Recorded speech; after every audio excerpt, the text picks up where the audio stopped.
Okay, so this is the Aeolian Harp by William Allingham, and this is the making of the kinetic typography piece I created for this poem. I suppose I chose the poem because it was one I've never really seen used that often. It's not one of his more famous ones, like say the fairies or whatever. So when I started reading the poem, what I liked about it was that the first couple of lines of each of the verse sets the scene, and then it talks more about the emotional side of it, and then it goes back to paint the picture again. So it gives you an overall view of the character's frame of mind and their perspective. So I went and I took a few key phrases like the rocky headland and the pale green sea, the dim sea line, and quivering upon the rippling tide, and I used these to go out hunting for a location around Donegal. And these were some of the photos that I took kind of based on those lines, and then I went to record some audios, some video, just because I knew that I wasn't going to use any narration in the piece. So I knew that the crashing waves was going to be the most important was the piece, because it's the only audio that was going to be played. Some of the locations I tried worked better than others. Like some of them I didn't get soaked and some of them I did.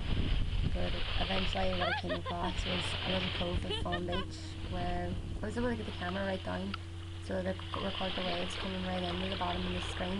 So there was no kind of wasted space on the screen. The whole thing was filled with just this cove and these waves, and then way off it you could see the horizon, which would have been the dim sea line.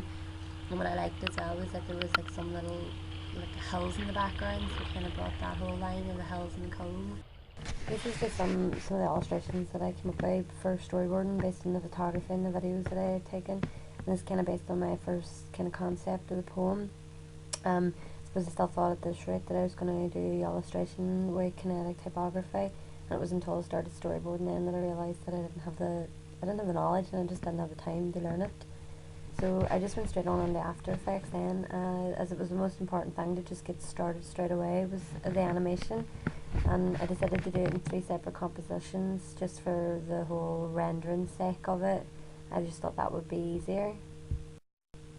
But it sort of wasn't until I actually exported my first composition that I realised that I didn't really know what I was doing with the whole format and things, so I had to go on YouTube and look it up and watch a few tutorials, because it turned out that the required format for the exporting wasn't actually a default setting, and I had no clue where to find it, so that's why this example here is like glitchy and jumpy.